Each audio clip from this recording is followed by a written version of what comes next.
Hello, my name is Amal Parker, and welcome to Skull Session, a no-holds-barred talk show where we discuss any and every show that will attack the issues at the heart so that we have an opportunity to make things right.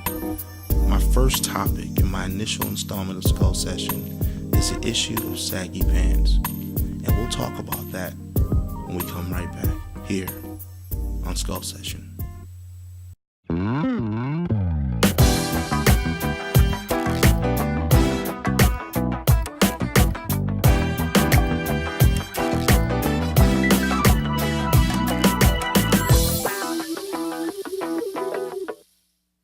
Thank you for tuning in to Skull Session. I'm Amal Parker, and this is my initial installment of my no-holds-barred talk show where we empty out the brain, we get everything out so that we can have clarity and make things right. My show started actually a while back, I want to say about 10 years ago, with two of my best friends, my friend Herbert Smith and my friend Sean Shakir Evans. And how it started, how it originated is we would go to diners and like a Denny's or an IHOP, if you will, and we would sit down and we would discuss matters of the heart, intellectual conversation, stimulating conversation, where we talked about any and everything. And that's how the show came about, Skull Session, where we would empty out our thoughts, empty out our brain, to get rid of those negative energies that were hindering us from progressing onto bigger and better things. But my first topic of Skull Session is a very controversial one that's been on my mind for quite some time now, and I want to talk about in depth, and even in the process of talking about this, give you some insight on the situation, because it's quite disturbing, to say the least. Something that we as people, especially our black men, shouldn't be doing in this time, in this day and time. And that's the issue of saggy pants. I mean, it's paramount. It's actually something that I've never thought I would ever see in my entire lifetime. It's downright disgusting. It's downright disrespectful, and it's downright degrading, not only to yourself, but to other people around you and to other races that look at us. Coming from a black man's perspective, I know what it's like to be ridiculed, to be talked about, to be looked upon as little or nothing. I get that. But this situation here makes me wonder if we've really evolved as a race of people. And this situation has gotten to the point where I've grown angry about it. Every time I witness a young man, whether he's 15 or 45, walking around the streets with his underwear hanging out of his pants, I can't stand it. First and foremost, it's the most ridiculous thing I have ever witnessed in my life. And for any woman or any person to think that that's attractive or sexy or it's okay, it's all right, they got swag, you were sadly mistaken. To see another person's drawers. I don't.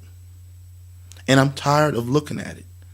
I'm tired of seeing your pants hanging down to your butt and you exposing your underwear. How is that sexy? How is that classy? And we're looked upon as bad people in the first place, so now you've compounded the issue even more so by wearing baggy pants. But I just want to shed some light on the situation, okay? Give you a little history lesson about your pants being down to your waist. And that's also to let you know, women, you're not excluded from this too, because I see it. I see you do it too. Why? Why are you trying to be a man? Why are you trying to be as hard as a man? Show some femininity, women.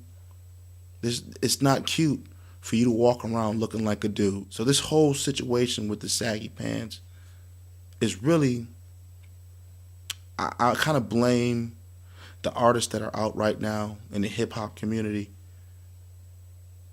for kind of perpetuating it even more. The images that you're going to see right now depict what I've seen.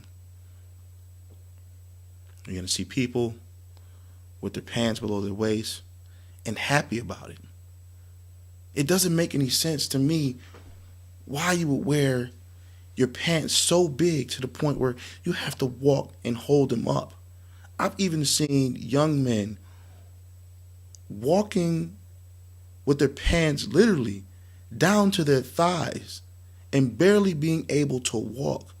That doesn't make any sense. You look foolish. You just really look ridiculous. And wearing your pants 3 or 4 sizes bigger than who you are, and you have to walk holding them up if you don't wear a belt. And if you do wear a belt, half of you are wearing it below your waist and still exposing your underwear. I was at a football game about a week and a half ago, and there was this young man sitting in front of me with his girlfriend. And all the while he's sitting in front of me, I'm looking at his underwear in my face. I mean, just staring at me. Just staring at me. 20 minutes or so go by, and no one in the audience says anything to me. So I gently or politely go over to him and say, look, I have a question to ask you, sir.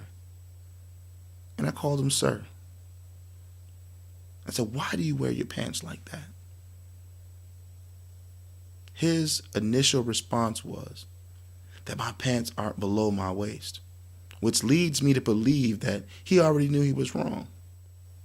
So I said, but you're showing your underwear, but my pants aren't below my waist. That was the second response. So I said, I just want to know, as a parent, as a person at this football game watching, where there's hundreds of little kids running around, I just wanted to know. He proceeds to get angry, and he starts mumbling under his breath, but I'm not going to put my pants up for nobody, or, my pants aren't low, and this and this and that. So I'm laughing in the background, saying to myself, oh, I've gotten to him already. Because he knows he's wrong. He knows. So he gets on his cell phone, and he calls a couple people about it, I guess. Guess it was aggravating him so much. So I reached over again. I said, did I offend you? He turned around with his fake smile, or, no, you didn't offend me. But why are you talking about it? I'm saying in my mind, why are you talking about it? Because he was offended. Because no one has checked him before about the situation, and his little girlfriend thinks it's okay. Once again, the cycle is being perpetuated. So, after sitting there a little while longer, he gets up and he leaves. I said, I just want to know, because to me, it just seems stupid. And I said stupid. To show your underwear. To show that piece of who you are, that personal space of yours, and share it to the world. How was that smart? How was that being cool? I thought being cool was going to school and getting good grades and graduating from high school, going to college, getting a great career. Those things are cool, I thought. But this generation is lost. We look at the smallest things and we find them cool. Or I got swag. It's not swag. It's lack of knowledge. I have 2 children, and I'm teaching my children right now about this. They're too young to really understand it, but right now is the time where we need to teach our youth when they're young. They're like sponges at this particular age. And they want to know. They're inquisitive. They want to know things.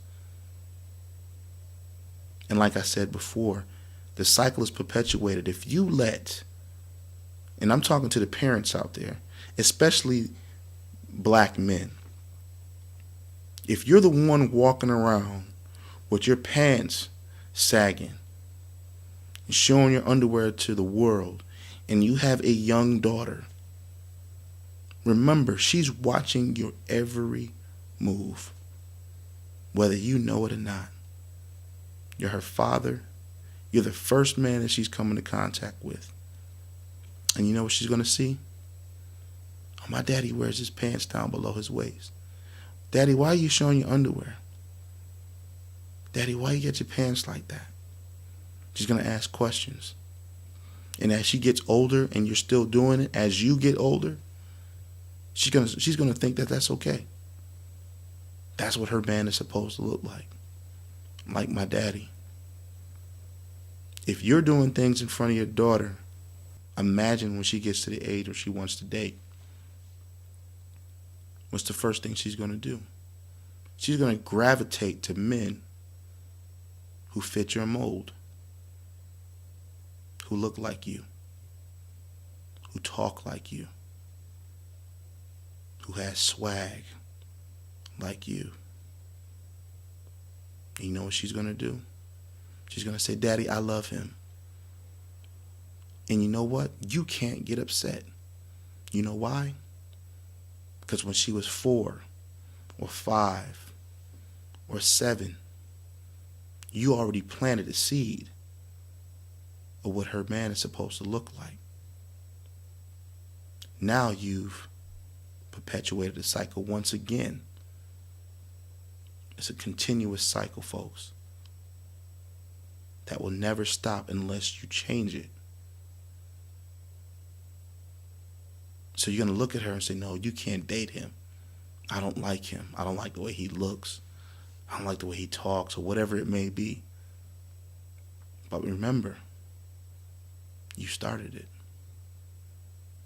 So now, men, it's time for us to stand up. Stand up and be accountable for actions. We have a generation of children behind us that need our guidance, that need our help. It's time to stop with this blaming the world for your lack of progress. If you can go out there and get 1 or 2 kids or 3 kids, you've done your job. You've set a different path for those children. And they're going to be thankful for what you've done. And for the women, you too. You're not out of the woods. You're just as guilty as us men. Strutting around with your pants hanging out, thinking that you have swag. Thinking that you're bigger and better than anybody else because of a particular way you wear your clothes. You keep living. You're going to be old one day. And if you haven't changed by then you will never change. This is a time where we need to change and come together more so than any time in American history. Because these are our future. These kids are going to be our future. It's time to stand up. And let's do it. Let's take it by the horns and change this thing. And the only way you can change it, if you start at home, disciplining your children, telling them the rights from wrong. After you've told them that, you've instilled those things in them, they will not forget those things. And they will say, my mother told me that, my dad told me that. They'll remember those things as they get older. So, now that that's been said, let me just give you a little bit of a history lesson on where sagging came from. And many of you are probably going to say, it doesn't matter, it doesn't pertain to me. But it's not the words that make up the action. It's the action that make up the words. So by your actions, you're committing yourself to what those words say that I'm about to read to you, that I'm about to talk about. Because sagging started in the prison system. They're not really sure when it started or how it came about, but it started in the prison system. And it's a direct indication for homosexual men or gay men to know that you are ready to engage in sexual activity. Yeah. Sexual activity. That you were legally theirs.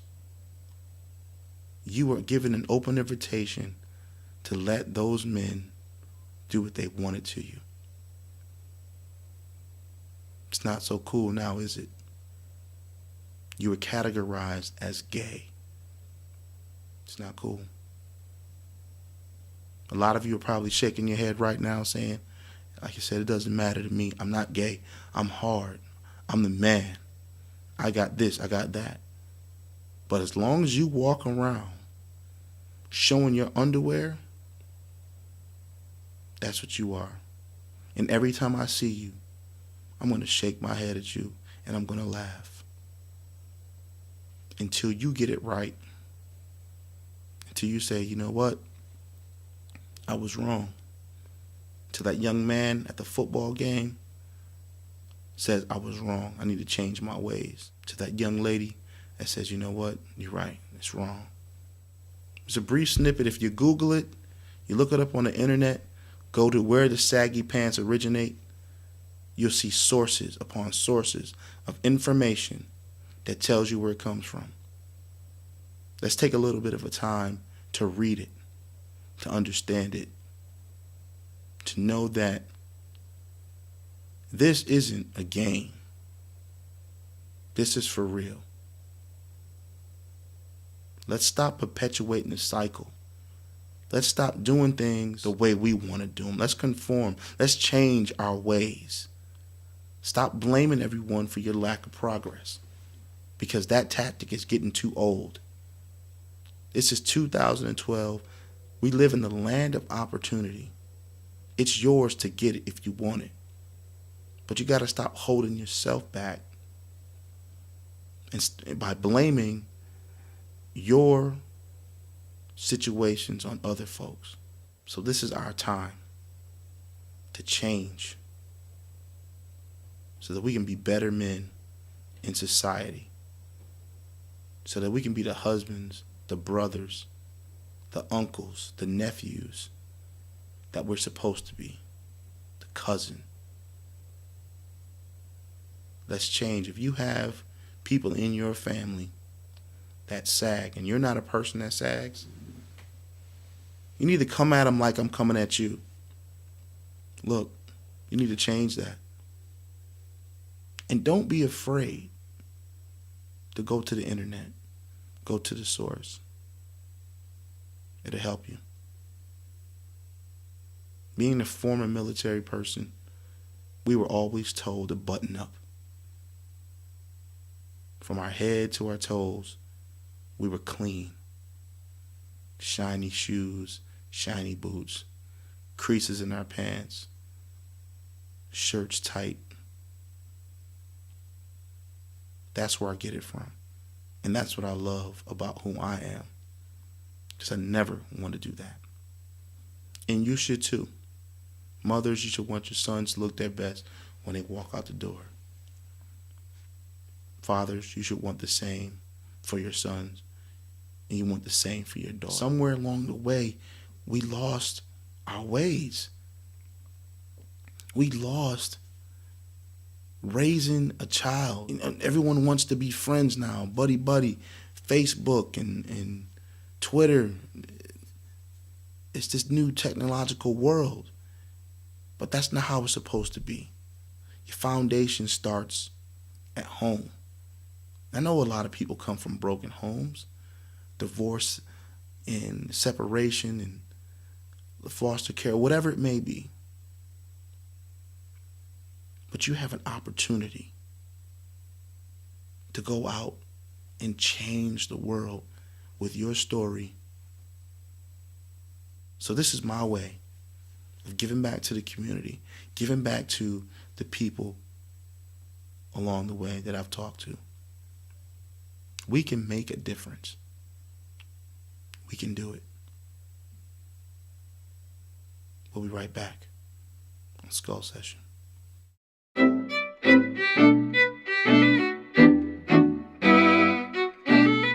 Thank you for tuning in to my first installment of Skull Session. Hope you've enjoyed it. Thank you for tuning in. I will see you next time on Skull Session.